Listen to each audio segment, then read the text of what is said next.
Bueno, voy a empezar la revisión, pues ahí en el programa decía que el Voyager, pero con el profe acordamos hablar algo de lo que es las generalidades del dúplex genital, tanto masculino como femenino, porque el Voyager pues ya se había comentado como en un step previo, entonces pues decidimos hacerlo así.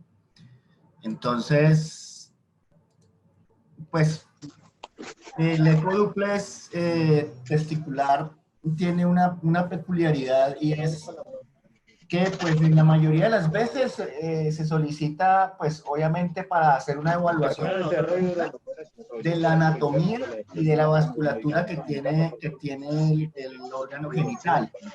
Por eso es muy importante tener una correlación o tener idea de cómo es la anatomía normal del aparato reproductor masculino y los hallazgos en el Doppler que se pueden hacer. Digamos que de nuestra especialidad, lo que más lo solicitarían es para el estudio, obviamente, del varicocele. Pero, pues, obviamente hay otras indicaciones, como son las emergencias vasculares, las emergencias infecciosas y dentro del contexto del estudio de masas testiculares, en donde también es solicitado. Entonces, por eso tiene que haber una evaluación conjunta de esta y del dúplex. Entonces, básicamente este es un dibujo esquemativo del órgano sexual masculino, donde está obviamente compuesto por próstata, corteza, vesícula, vejiga, conducto deferente, glande, vesícula, testículos, que nosotros ya tenemos testículos que vamos a evaluar, como les venía diciendo. Entonces, pues ya sabemos, los testículos son las gónadas masculinas que son las coproductoras de los espermatozoides y de las hormonas sexuales, y pues obviamente el órgano más importante del aparato reproductor masculino. Básicamente lo que nosotros vamos a evaluar en el ecodúplex pues va a ser el saco escrotal, que es pues, el tejido que protege y aloja estos órganos, el testículo, el epidídimo, que se encarga de la maduración, concentración y almacenamiento del transporte de los espermatozoides, y el cordón espermático que conecta el escroto con el abdomen. Realmente, pues tener nosotros en cuenta las estructuras, el escroto de la piel que envuelve el resto de estructuras testiculares, el dartus, que es el músculo muy fino que está adherido al mismo, capa celular subcutánea, la fascia espermática, el cremaster, la fascia espermática interna y la túnica vaginalis del testículo. Entonces, obviamente el escroto pues es el saco cutáneo exterior que contiene los testículos, está dividido en dos túnicas, que es pues obviamente la unión de las fibras del músculo dartos, pues esa es la composición. Los testículos, que son dos glándulas de tipo ovoide, puede haber obviamente alteraciones de esta conformación en pacientes ya mayores de 65 años o en los niños, o en los pacientes que tuvieron descenso tardío del testículo, y pueden haber obviamente cambios ahí en la conformación ovoide del mismo. Mide más o menos 3 a 5 centímetros de largo, 4 de ancho y 3 en sentido AP. Pesan aproximadamente de 10 a 15 gramos, están suspendidos por el cordón espermático, que es donde van a estar las estructuras vasculares. Ya sabemos la función mixta tanto de los espermatozoides como la coproducción del tejido de las hormonas sexuales. El epidídimo, que es una estructura curvada, mide más o menos entre 6 y 7 centímetros. Está situada posterolateral al testículo, tiene 3 partes: la cabeza, el cuerpo y la cola. Ya vamos a hacer la correlación ultrasonográfica. La túnica albúngea, que pues obviamente es la que recubre el testículo, es una capa fibrosa que nunca debe medir más de 8 milímetros, porque pues en el momento del abordaje ecográfico, los túbulos seminíferos, que pues obviamente van a conformar, y por eso es que le dan en la ecografía, ellos son los que le dan en la ecografía al testículo esa conformación o esa imagen granular del mismo, y cada uno van formando como unos lóbulos, pues confluyen hacia atrás y conforman los tubos rectos. Esto a su vez van a una red mediastinal, que es la red testis de Haller, y por último pues estos forman 15 conos eferentes y van a confluir en un solo túbulo. Y esa es pues la conformación. El cordón espermático, obviamente, que está compuesto por el vaso aferente, las arterias cremastética y testicular, que nacen directamente de la aorta infrarrenal. Ahí también está el plexo pampiforme de las venas, el drenaje linfático y el plexo venoso testicular, que debemos evaluar muy bien en cuanto se refiere a las emergencias vasculares. Esta pues es una conformación total de eso, donde tenemos ahí el epidídimo, donde tenemos los túbulos seminíferos que van a confluir en el cuerpo del epidídimo. Vamos a tener el cordón espermático, donde van a estar los vasos, los nervios y el drenaje venoso y linfático. La túnica vaginalis, que es la túnica externa de la albumina, que es la túnica que envuelve directamente el testículo. Entonces, obviamente, nosotros vamos a evaluar o vamos a ver básicamente el epidídimo, el cordón espermático, obviamente también partes del canal inguinal.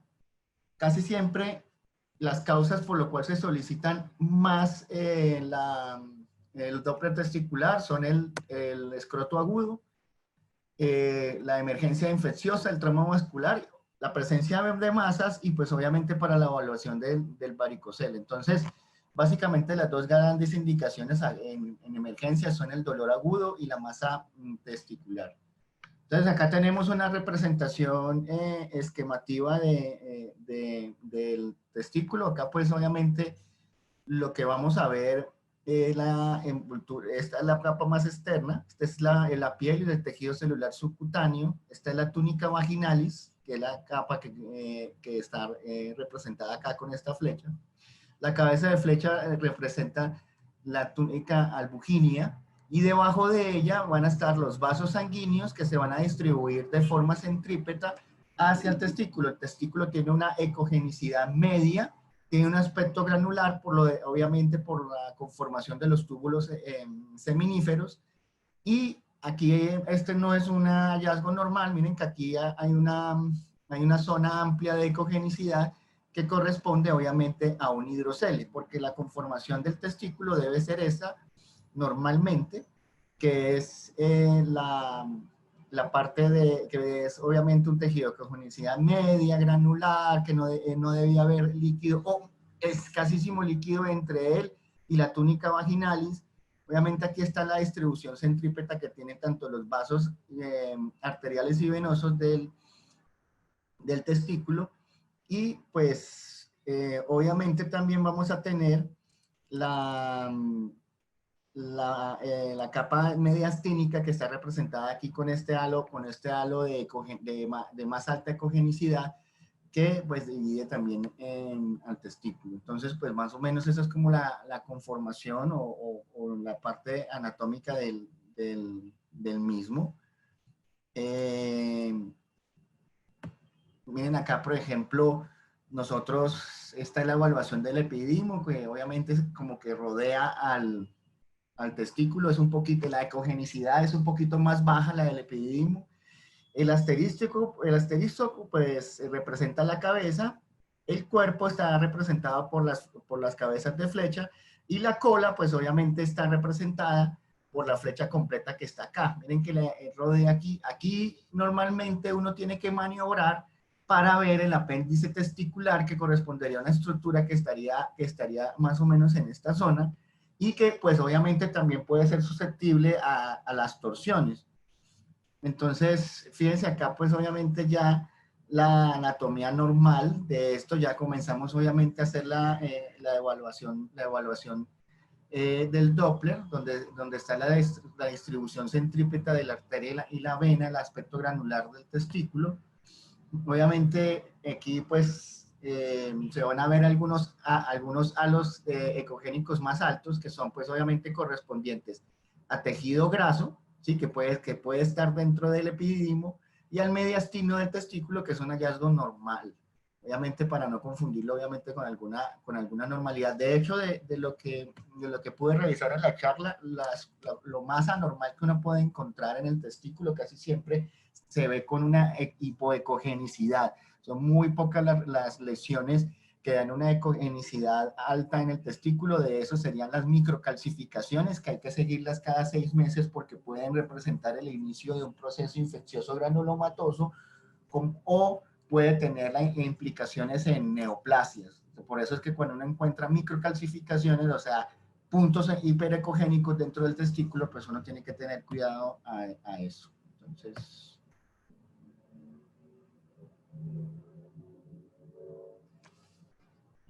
La ecografía testicular es una herramienta que permite diferenciar con relativa facilidad diferentes estructuras anatómicas. También realizar el diagnóstico diferencial de las masas escrotales con una sensibilidad cercana al 100%.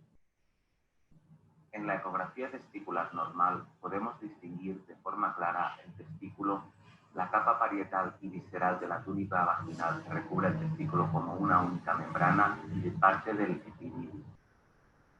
Observamos aquí dichas estructuras.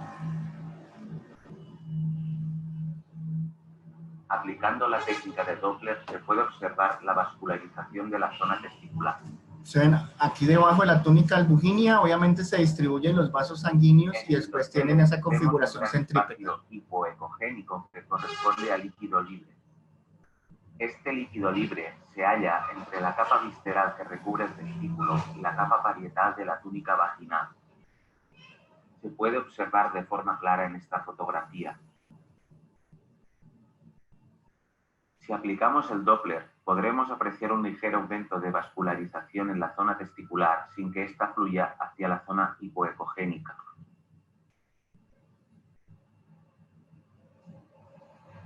Vemos aquí un hidrocele en un niño de 2 años, observando un testículo pequeño, aún por falta de maduración, con aumento de líquido libre.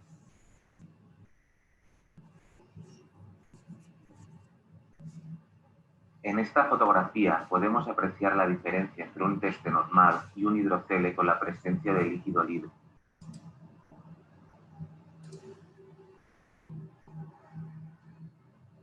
Vemos aquí las imágenes de la exploración en corte transversal de un niño volviendo a observar un teste normal y un hidrocele. Siempre se deben comparar los dos testículos pues para ver las anormalidades. Veremos un teste de mayor tamaño. En el Doppler se puede observar la dilatación de las arterias y venas, así como el aumento de puntos de vascularización. En esta secuencia podemos observar imágenes que corresponden a una torsión testicular. La forma más clara de diagnosticarlo conjuntamente con la clínica es aplicar el Doppler y observar la prácticamente nula vascularización de la zona.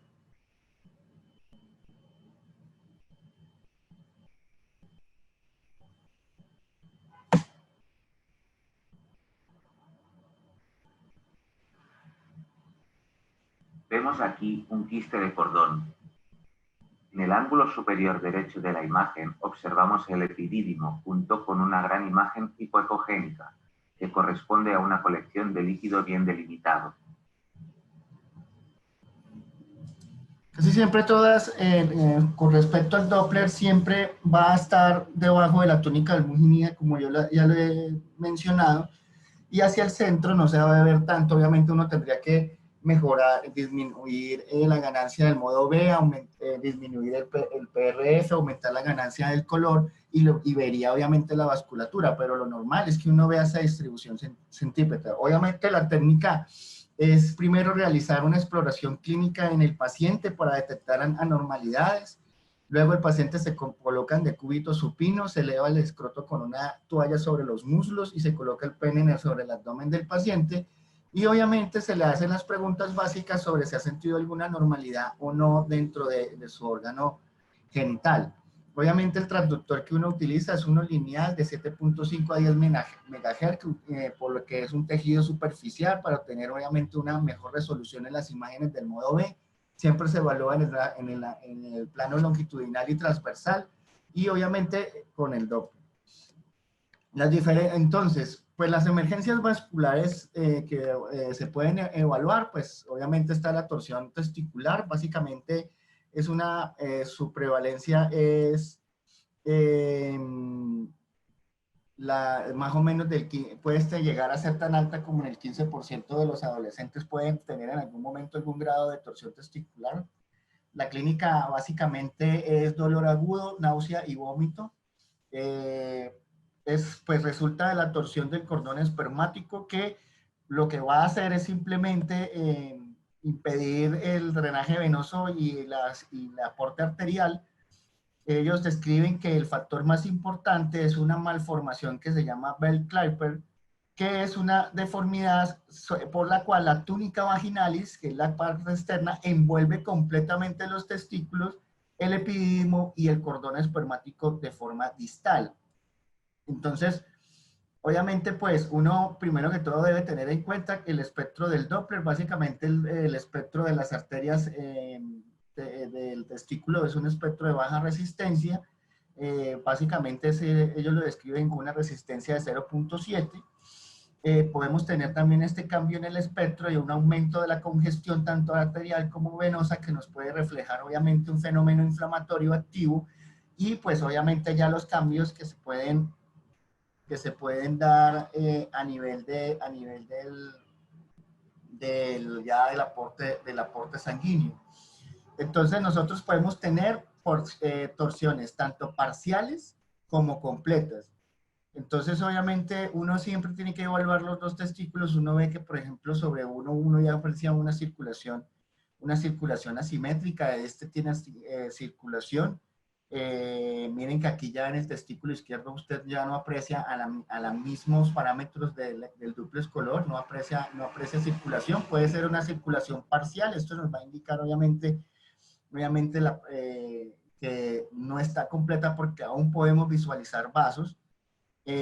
Aquí, pues, obviamente, el cordón espermático, pues, está ensanchado, está ya con una zona, está ancho, con una zona que no está vascularizada. El cordón espermático tiene que estar completamente vascularizado. Este tiene una zona que no está recibiendo flujo al Doppler.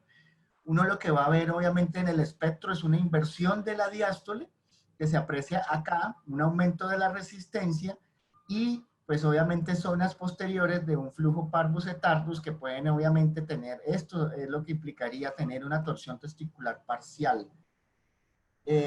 Aquí pues tenemos un esquema, miren cómo la diferencia entre el testículo derecho y el izquierdo sobre la vasculatura. Miren, aquí comienza la vasculatura desde debajo de la túnica albuginea y obviamente la circulación hacia centrípeto, pero aquí no hay casi circulación, muy escasa, y pues obviamente hay cambios ya en la ecogenicidad del testículo. Aquí ya llegamos a las manifestaciones mucho más graves del mismo. Fíjense que aquí ya hay cambios hipoecoicos marcados. Esto corresponde ya a áreas de infarto testicular donde no va a haber ningún tipo de señal al espectro del Doppler.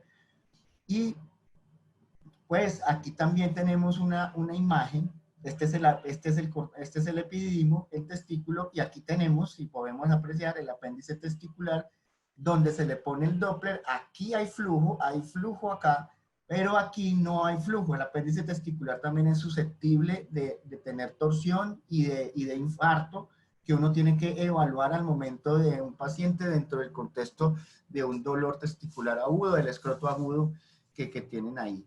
Fíjense acá entonces el espectro ya de una torsión parcial, donde se va a invertir la diástole, se va a aumentar la resistencia.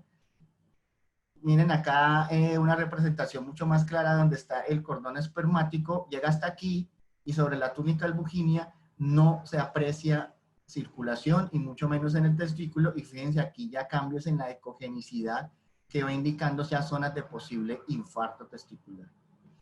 Obviamente nosotros también tenemos las urgencias infecciosas, que pues obviamente las infecciones más frecuentes son la epididimoorquitis, que es más frecuente en niños y adolescentes, lo da la Escherichia coli, o enfermedades de transición sexual como la blenorragia o la clamidia. Y pues obviamente hay que mirar que la porción más vascularizada del epididimo es la cola.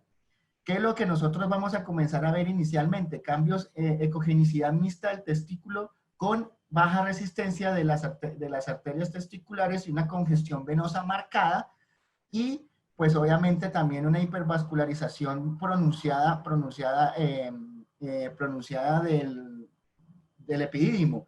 Y acá el epidídimo, fíjense que la cola, que es la parte más vascularizada, como vemos aquí, ya está teniendo cambios en la congenicidad, va a tender a ser más hipoecoica.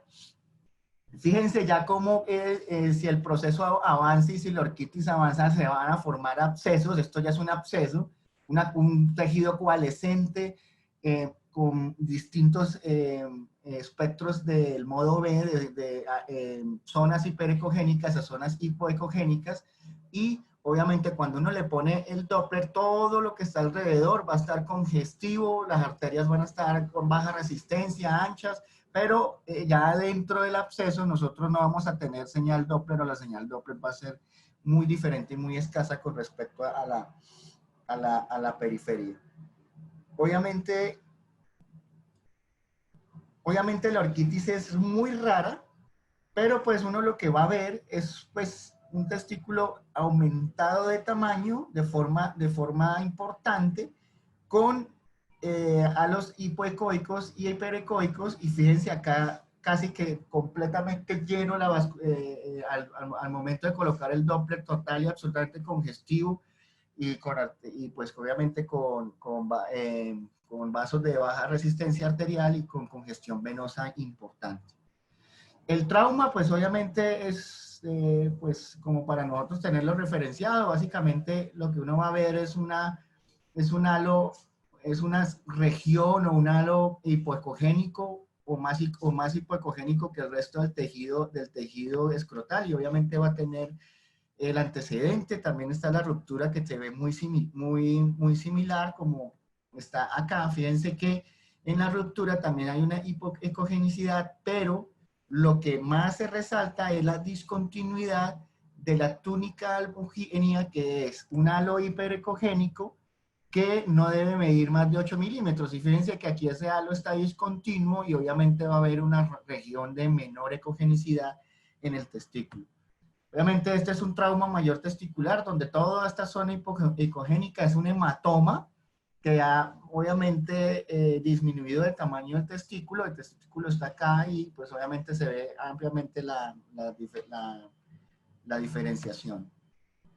Con respecto a las masas, pues obviamente no es como nuestra pericia, pero básicamente las masas se van a ver siempre más hipoecogénicas y van a ser más hipervascularizadas, sobre todo las masas que pueden corresponder a linfomas. El seminoma tiene una característica, y es que mantiene como la vasculatura normal del testículo, o sea, es una área más hipoecogénica, pero su circulación va a estar debajo de la pared de la masa y va a ser centrípeta, o sea, se va a ver más hacia la periferia y se va a dirigir hacia adentro, pero se va a ver menos la vascularización hacia la parte central. Obviamente, por ejemplo, esta masa corresponde a un linfoma testicular. Al testículo lo puede infiltrar también las leucemias. Fíjense, este es un seminoma donde yo les decía que está mucho más marcado en la periferia el espectro del Doppler que hacia adentro. Adentro ya el halo es mucho más hipoecogénico. En cuanto a la evaluación del varicocele, pues básicamente es como muy sencilla, ¿no? Tiene una prevalencia en el 15% de la población, se da mucho más en el lado izquierdo. Si se da en el lado derecho, estamos obligados a tener que descartar una patología venosa abdominopélvica, sobre todo un cascanueces, y pues obviamente, o también masas retroperitoneales que estén comprimiendo el drenaje venoso. O sea, todo varicocele derecho necesita un estudio adicional, incluso de lo que recomiendan es hasta una imagen, un TAC abdominal, porque casi siempre la causa de ese varicocele derecho puede ser masas retroperitoneales. Y si el varicocele es muy pronunciado del lado izquierdo, pues descartar y tener en cuenta que puede ser ya por donde está drenando un paciente que tiene un síndrome de cascanueces. El diagnóstico se hace obviamente sobre el epididimo, sobre el cordón espermático. Uno va a ver las venas dilatadas, serpiginosas, con un diámetro mayor a 2 milímetros, con un reflujo importante. Usted lo puede tener tanto en forma de volumen como en volumen y en tiempo. Entonces ellos definen 1.5 segundos de tiempo pues para diagnosticar el varicocele. Acá hay pues un video de diagnóstico también de esto. A varicocele is an abnormality we find more commonly on the patient's left side. During your scrotal evaluation, while scanning, if you see cordón and recognize espermático some lleno de hepatic estructuras vasculature that could represent dilatadas, varicocele, there's a few serpiginosas, things to do. testículos de acá. Step one is to document the size, the diameter of the structure in 2D. So here, looking at this vessel, Se hace una evaluación primero en el paciente sin maniobra de Valsalva y posteriormente en maniobra de Valsalva se toma la medida. Si mide seeing that it is greater than 2 millimeters. más de 2 milímetros, pues Step prácticamente two, es diagnóstico. place color on. And the normal response when I ask the patient to Valsalva or bear down is going to be for us to not see increased flow. The valve should shut and there should be no reflux. When I ask this patient to bear down, relax, you can see the response and the filling of that vessel. Again, bear down, relax. That's consistent with a varicocele. You want to document this in both a still image, measurement-wise, and a video clip. One more time, bear down and relax.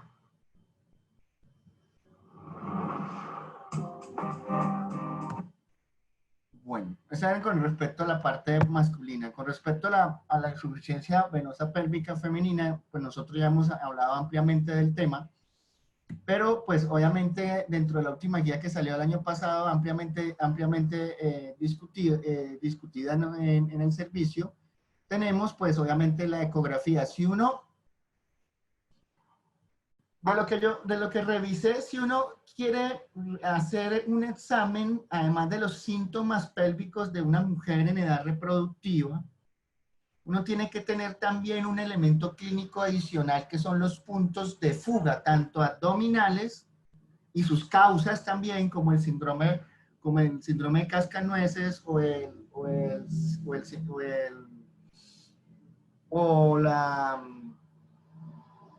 May-Turner. O sea, tener que el paciente tenga esa clínica sugestiva y mirar si tiene puntos de fuga. Los puntos de fuga básicamente son hacia los miembros inferiores. O sea, si tiene varices glúteas o varices a nivel posterior del muslo o varices perineales, pues uno estaría no solamente obligado a hacer meramente el eco transvaginal, donde dicen que el límite de diámetro, algunos dicen 4 milímetros, otros dicen que 5 milímetros de las estructuras venosas, ¿sí? Pero también uno estaría obligado a hacer una evaluación sistemática del eco transabdominal, no solamente de la gonadal, sino también evaluando las ilíacas, evaluando las venas, y la vena renal y la cava. Obviamente, pues, por último, mirar si hay una repercusión sobre los miembros inferiores, sobre todo ellos dicen mirar el callado safenofemoral y mirar si es insuficiente por vasos que están llegando de la zona pélvica o no. Sobre todo cuando uno ve varices atípicas en la cara posterior y lateral del muslo, entonces digamos que este sería el esquema completo de la evaluación de la insuficiencia pélvica femenina basado en la clínica, en que esto es un síndrome donde vamos a tener múltiples enfermedades. Vamos a tener enfermedades, síndrome de cascanueces, el May-Turner, vamos a tener obviamente la insuficiencia pélvica primaria o de la gonadal, vamos a tener también obviamente la insuficiencia venosa de miembros inferiores que aunque no es muy común, puede tener una repercusión hacia arriba por uno de los mecanismos de la insuficiencia venosa. La clasificación según la ecografía transvaginal, pues obviamente ellos dicen, mire, las arterias, las venas ováricas y periuterinas no deben medir más de 4 milímetros. Si se ponen tortuosas y pues obviamente ya comienza a tener un diámetro mayor a 6 milímetros, tienen un flujo lento. Cuando ellos hablan de un flujo lento, es un flujo menor de 3 centímetros, o está invertido, sugiere eso, o cuando usted ve, obviamente, que asociado a eso, estas venas, o sea, el lado derecho y el izquierdo, normalmente no deben comunicarse, pero si ya hay comunicación entre ambos sistemas, ya también es muy sugestivo de que el paciente tenga tenga hallazgos compatibles con insuficiencia venosa pélvica. Y lo otro, pues obviamente es la dilatación de los vasos venosos periováricos con cambios poliquísticos en los ovarios. Obviamente esto está documentado en las guías desde el 2011, por lo que es muy barato. Uno tiene que tener una relación con la clínica muy importante, porque una paciente puede estar completamente asintomática, no tener puntos de fuga, pero puede tener algún grado de reflujo que entonces uno ya dice, no, pues el motivo de consulta solo sea el dolor pélvico crónico y le echamos la culpa a la variz y tiene que haber una evaluación completa. Por eso es que ellos dicen que la evaluación obviamente se tiene que ser de pies, obviamente con soporte, con baranda.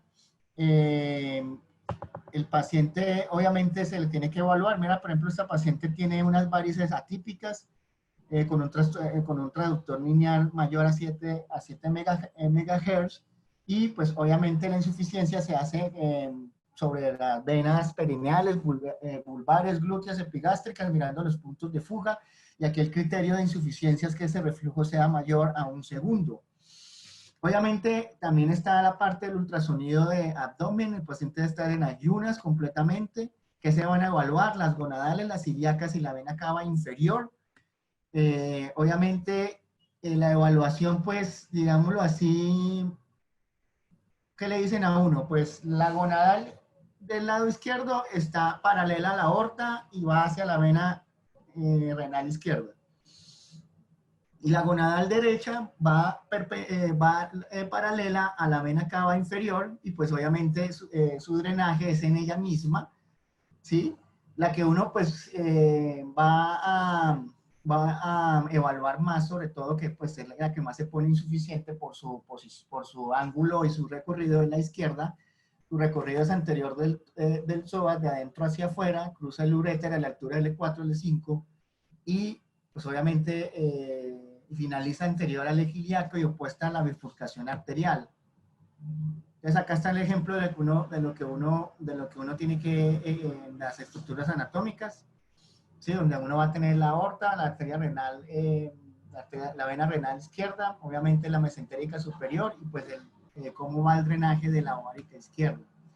Entonces, básicamente, uno tiene que hacerse un estudio mental de cómo están las estructuras acá venosas. Uno va a ver, obviamente, mire, la gonadal izquierda, la gonadal derecha, la vena renal derecha, la vena renal izquierda, la vena cava inferior, las ilíacas, y obviamente la parte ya del drenaje venoso pélvico, que, como les dije, nunca puede haber una comunicación entre ellas, y obviamente, por lo menos en la venografía, el drenaje no puede ser nunca mayor a los 20 segundos, que es como lo que se hace el diagnóstico en la flebografía.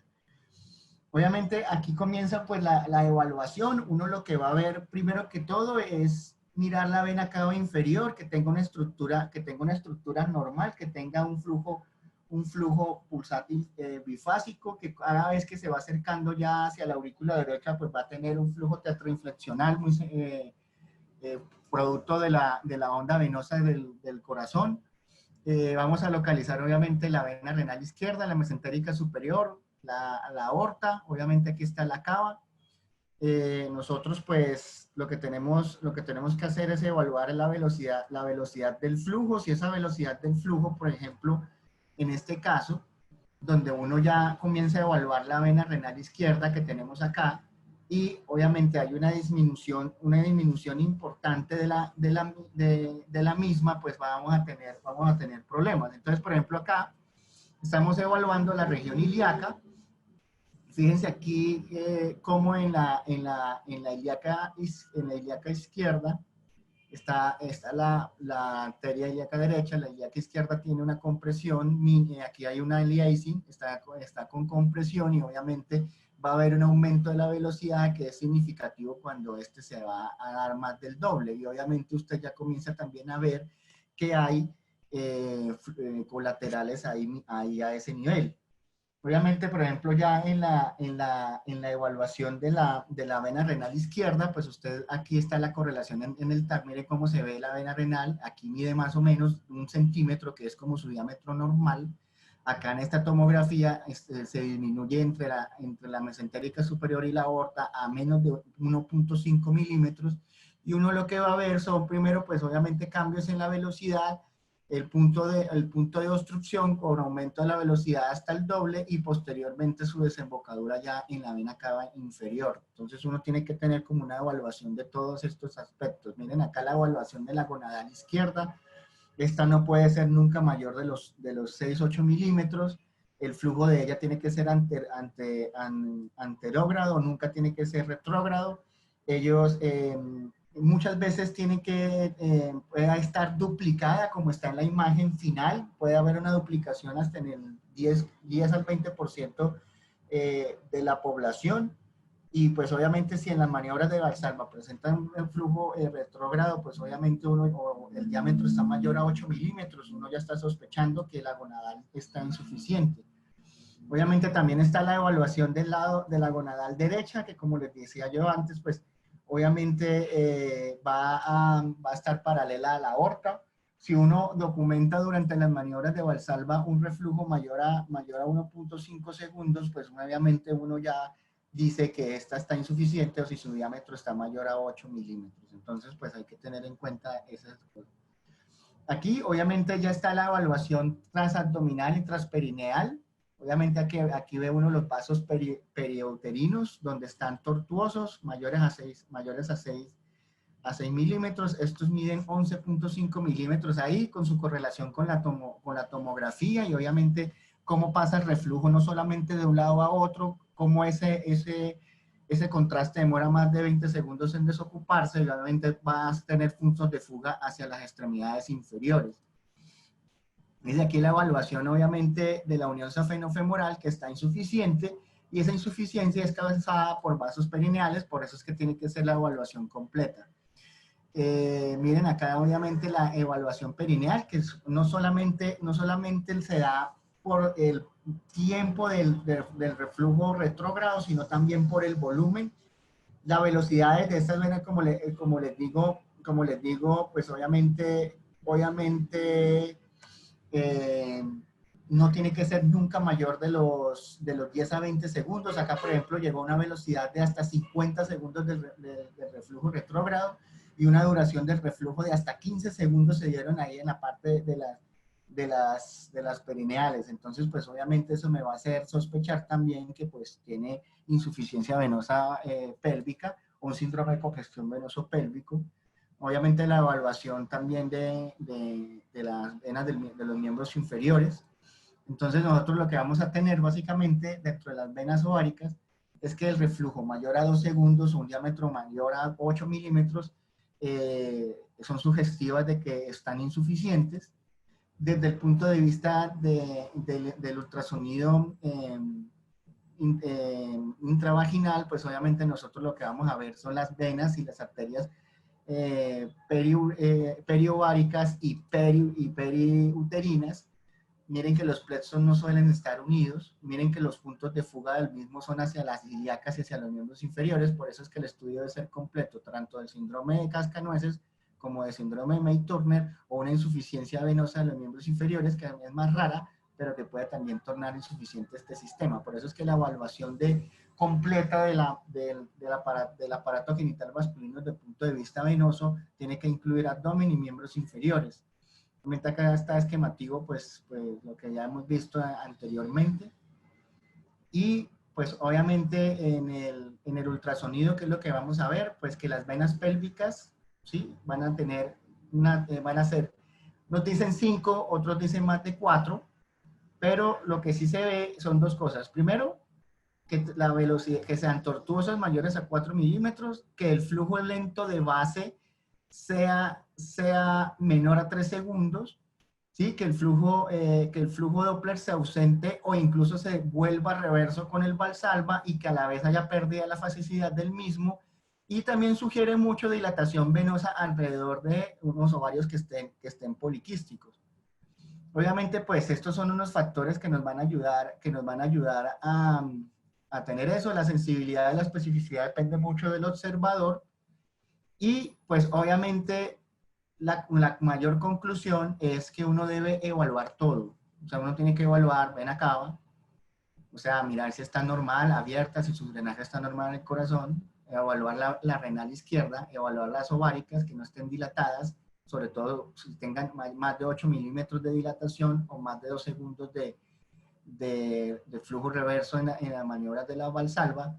En la pelvis, que hayan obviamente insuficiencia perineal, que uno vea esas varices perineales que tengan un reflujo mayor a 1 segundo, que estén tortuosas, que tengan mayor de 6 milímetros de tamaño, y obviamente en la parte intravaginal, que su tamaño sea mayor a 4 o 5 milímetros, que no tengan flujo reverso o que a la Valsalva pierdan el flujo o lo hagan reverso, que estén tortuosas, que su velocidad base sea menos de 3 segundos, y obviamente mirar también que tenga puntos de fuga a nivel de los miembros inferiores, que eso sugiere que eso es casi que patognomónico de que hay congestión pélvica. Si hay puntos de fuga en los miembros inferiores, uno ya dice, hay una insuficiencia pélvica, uno tiene que buscar el mecanismo fisiopatológico de la misma. O sea que creo que limitar el examen a un eco vaginal no es correcto. Uno primero el que manda el examen tiene que primero hacer una evaluación clínica completa de la paciente para descartar cualquiera de estas anomalías.